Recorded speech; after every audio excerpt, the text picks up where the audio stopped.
subscribe to our channel and hit the bell icon for more amazing stories. ఎముకలు కొరికే చలికాలం మొదలైంది. నీలి ఆకాశంలో సూర్యుడి వేడి తగ్గిపోయి మంచుగారుల ఉధృతి పెరిగింది. ఇదే అడవిలోని ఒక పాత ఎండిపోయిన చెట్టు మీద రేణుపక్షి తన భర్త రాజు, కొడుకు చింటూ మరియు చిన్న కూతురు మీనాతో కలిసి నివసించేది. వారి గూడు ఒక్కో పుల్లా ఊడిపోయి విచ్ఛిన్నమవుతోంది. దానివల్ల చల్లని గాలులు నేరుగా లోపలికి వస్తున్నాయి. అమ్మా, నాకు చాలా చలిగా అనిపిస్తోంది. ఈ రాత్రి కూడా మనం ఆకలితోనే నిద్రపోవాలా? లేదు నా తల్లి, ధైర్యం కోల్పోవద్దు. మీ నాన్న కట్టెలు తీసుకురావటానికి వెళ్ళారు, అంతా సర్దుకుంటుంది. రాజు కొన్ని కట్టెలు తీసుకువచ్చి మంట వేశాడు. కానీ చలి ఎంత ఎక్కువగా ఉందంటే ఆ మంట కూడా పనిచేయటం లేదు. కష్టం మరియు చలి ధాటికి రాజు ఆరోగ్యం క్షీణించింది. అతనికి విపరీతమైన జ్వరం వచ్చింది. రేణు, నా వల్ల ఇక లేవడం సాధ్యం కావటం లేదు. పిల్లల్ని జాగ్రత్తగా చూసుకో. మీరు చింతించకండి, విశ్రాంతి తీసుకోండి. ఇకపై ఇంటి బాధ్యత నేను తీసుకుంటాను. రేణు సహాయం కోరుతూ బాలూకాకి దగ్గరకు వెళ్ళింది. రాజు ఆ బాలూకాకి దగ్గరే కూలీగా పనిచేసేవాడు. కానీ బాలూకాకి చాలా పిసినారి. బాలు అన్నయ్య, రాజు చాలా అనారోగ్యంతో ఉన్నాడు. నాకు కొన్ని డబ్బులు చాలా అవసరం. నేను పనిచేసి అంతా తిరిగి ఇచ్చేస్తాను. అరే ఓ రేణు, ఇక్కడ బిచ్చం వేయటం లేదు. అనారోగ్యంగా ఉంటే ఇంట్లో కూర్చో. నాకు ఇలాంటి పని చేయకుండా తినేవాళ్ళ అవసరం లేదు. ఇంకేంటి, నీ ముఖం ఎప్పుడైనా చూసుకున్నావా? వెళ్ళిక్కడి నుండి, మా ఇంటి ముందు గుంపులు కట్టకు. రేణు కళ్ళలో నీళ్లు తిరిగాయి.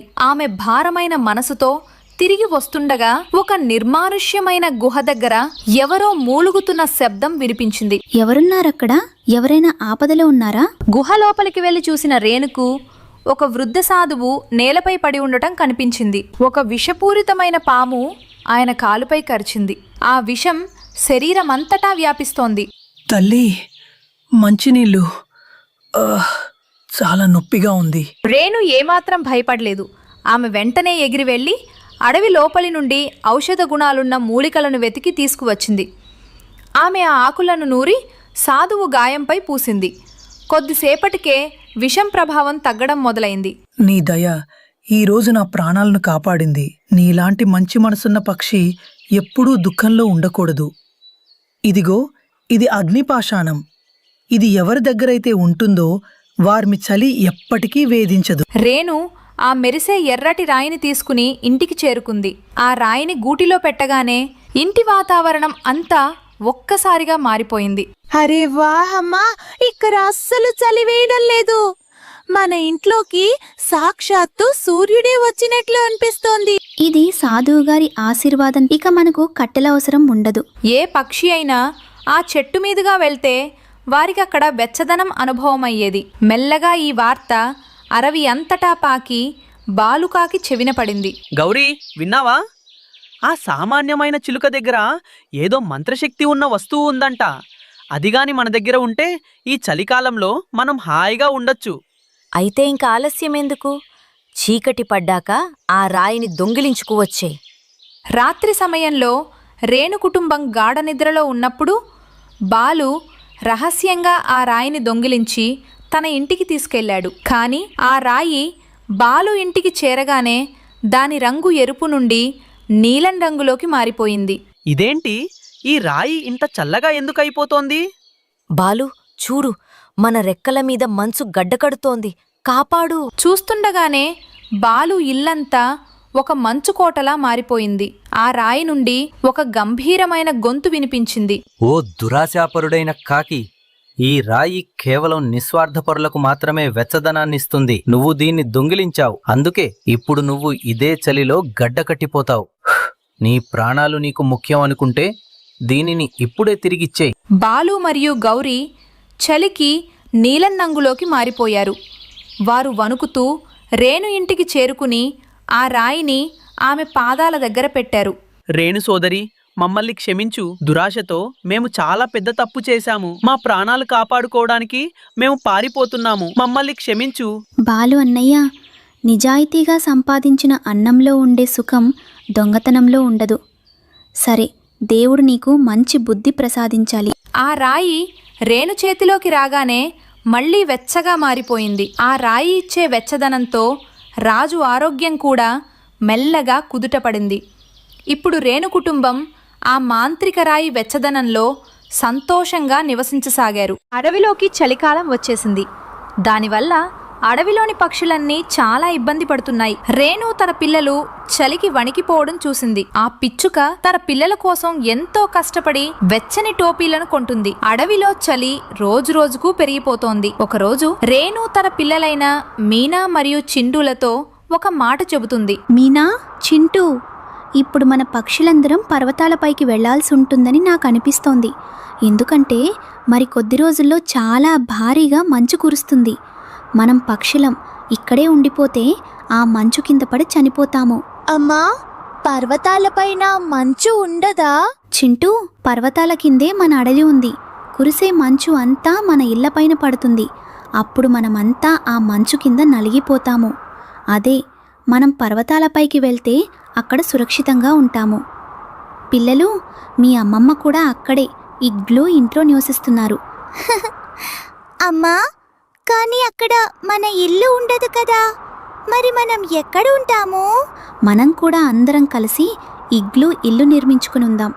ఎందుకంటే ఇగ్లూ ఇల్లు చాలా బలంగా ఉంటాయి మరియు లోపల వెచ్చగా ఉంటాయి. అమ్మా, పక్షులన్నీ మనతో పాటు పర్వతాలపైకి వస్తాయా? అవును మీనా తల్లి, నేను ఇప్పుడే వెళ్ళి పక్షులందరికీ ఈ విషయం చెప్పి వస్తాను. అలా చెప్పి ఆ పిచ్చుక నేరుగా చిలుక ఇంటివైపు వెళ్తుంది. రాణి చిలుక, మన అడవిలో మరికొద్ది రోజుల్లో మంచు కురవబోతోందని నీకు తెలుసు కదా. మనమందరం వీలైనంత త్వరగా పర్వతాలపైకి వెళ్ళిపోవాలి. లేదంటే ఇక్కడే ప్రాణాలు కోల్పోతాము. అవును రేణు, నేను కూడా అదే ఆలోచిస్తున్నాను. పోయినసారి నా భర్త మంచు కింద పడి చనిపోయారు. నువ్వు చింతించకు. ఈసారి మనం కొంచెం ముందుగానే వెళ్దాం. మరియు మన కోసం మనం బలమైన ఇగ్లూ ఇళ్లను నిర్మించుకుందాం. సరే రేణు, నేను కూడా పర్వతాలపైకి రావడానికి సిద్ధంగా ఉన్నాను. అక్కడ మాట్లాడి తర్వాత నేరుగా పావురం ఇంటికి వెళ్ళి అతనితో కూడా విషయం చెబుతుంది. పావురు అన్నయ్య, నువ్వు పర్వతాలపైకి రావడానికి సిద్ధంగా ఉన్నావా? ఎందుకంటే మంచు విపరీతంగా కురుస్తోంది. పర్వతాల నుండి పెద్ద పెద్ద మంచు ముద్దలు మన అడవి వైపు రావడం నేను చూశాను. అవును రేణు, నేను కూడా అదే ఆలోచిస్తున్నాను. మన పక్షులందరం వీలైనంత త్వరగా పర్వతాలపైకి వెళ్ళిపోవాలి. అవును పావురం అన్నయ్య, నువ్వు చెప్పేది అక్షరాలా నిజం. మా అమ్మ కూడా పర్వతాలపైన ఇగ్లూ ఇంట్లోనే ఉంటారు. రాణి చిలుక కూడా మనతో రావడానికి సిద్ధంగా ఉంది. నేను ఒకసారి కాకి దంపతులను కూడా అడుగుతాను. వారు కూడా సిద్ధమైతే మనమందరం రేపే బయలుదేరుదాం. ఆ తర్వాత రేణు బాలుకాకి ఇంటి వైపుకు వస్తుంది. ఏంటి విశేషం రేణు? నువ్విక్కడికి నా దగ్గరికి ఎందుకొచ్చావు? గౌరీ పక్షులమందరం పర్వతాలపైకి వెళ్తున్నాం. అక్కడకు వెళ్ళి మన కోసం మనం ఇగ్లూ ఇళ్లను నిర్మించుకుంటాం. అరే రేణు, ఇగ్లూ ఇళ్ళు మంచుతో కదా కడతారు, మరి అవి కరిగిపోవా? గౌరీ, మంచు కురుస్తున్నంతకాలం ఆ ఇగ్లూ ఇల్లు కరిగిపోవు. మంచు కాలం అయిపోగానే మనమందరం మళ్ళీ మన అడవికి తిరిగి వచ్చేద్దాం. మేం మీతో రాము. ఇప్పుడే మేము చాలా కష్టపడి ఒక బలమైన ఇంటిని నిర్మించుకున్నాము. మళ్ళీ మేము ఇగ్లూ ఇల్లు కట్టుకోలేము. గౌరీ, మన అడవిలో మంచు కురవడం చాలా ఎక్కువవుతుంది. మీరిద్దరూ మంచులో చిక్కుకుపోతారు. నా మాట విని మాతో పాటు పర్వతాలపైకి రండి. రేణు, నీకొక్కసారి చెప్తే అర్థం కాదా? మేము మీ పక్షులందరితో కలిసి పర్వతాలపైకి రాము. ఇక నువ్విక్కడి నుండి వెళ్ళు. గౌరీ రేణు నిజమే చెప్పింది. మనం ఇక్కడే ఉండిపోతే ఈ మంచులో చిక్కుకుపోతాము. పద, మనం కూడా వాడితో పాటు పర్వతాలపైకి వెళ్దాం. బాలు ఏమీ కాదు, అది కేవలం మంచు మాత్రమే. మంచు మనల్ని చంపేస్తుందా ఏంటి? మీరు మరీ అంత భయపడుతున్నారేంటి? అక్కడ నుండి అందరూ కలిసి పర్వతాలపైకి ఎగురుకుంటూ వెళ్తారు. అలా ఎగురుతూ వారంతా రేణు తల్లి దగ్గరకు చేరుకుంటారు. చూడండి స్నేహితులారా, ఇదే మా అమ్మగారి ఇగ్లూ ఇల్లు. ఈ ఇల్లు లోపల చాలా వెచ్చగా ఉంటుంది. మనమందరం కూడా దీనిలాంటి ఇగ్లూ ఇల్లే నిర్మించుకోవాలి. చలికాలం ఉన్నంత వరకు మనం అందులోనే ఉందాం. మనమందరం ఎవరికి వారు బలమైన ఇగ్లూ ఇళ్లను నిర్మించుకుందాం. అప్పుడు మనం చలికాలంలో లోపల హాయిగా ఉండవచ్చు. అక్కడికి చేరుకున్నాక ఆ పక్షులన్నీ కలిసి తమ కోసం ఇగ్లూ నిర్మించుకోవడం మొదలుపెట్టాయి.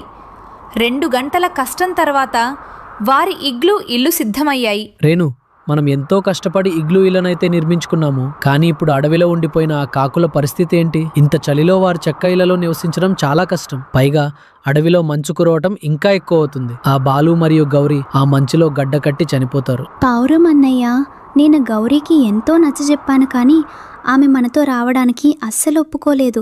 ఇక మనం మాత్రం ఏం చేయగలం? అడవిలో భారీగా మంచు కురవడం మొదలైంది. బాలు మరియు గౌరీ ఇళ్లలో అయితే ఎక్కడ చూసినా మంచు పేరుకుపోయింది. ఆ 2 కాకులు చలికి గడగడ వణికిపోతున్నాయి. గౌరీ, ఇదంతా నీ వల్లే జరుగుతోంది. నువ్వు గనక ఆ పిచ్చుక మాట విని ఉంటే ఈ పాటికి మనం కూడా పర్వతాలపైన హాయిగా ఇగ్లూ ఇంట్లో విశ్రాంతి తీసుకునేవాళ్ళం. ఇప్పుడు నీ వల్ల నేను కూడా ఈ చలిలో చావాల్సి వస్తోంది. నన్ను క్షమించండి బాలు. ఇంటి లోపలే ఇలా మంచు కురుస్తుందని, ఇల్లంతా మంచుతో నిండిపోతుందని నాకు అస్సలు తెలీదు. నా తప్పుకు నేను చాలా పశ్చాత్తాపపడుతున్నాను. తాము చేసిన తప్పుకు ఆ కాకులు ఇప్పుడు ఎంతో Thank you for watching this video. If you enjoyed it, please hit the like button and the bell notification icon.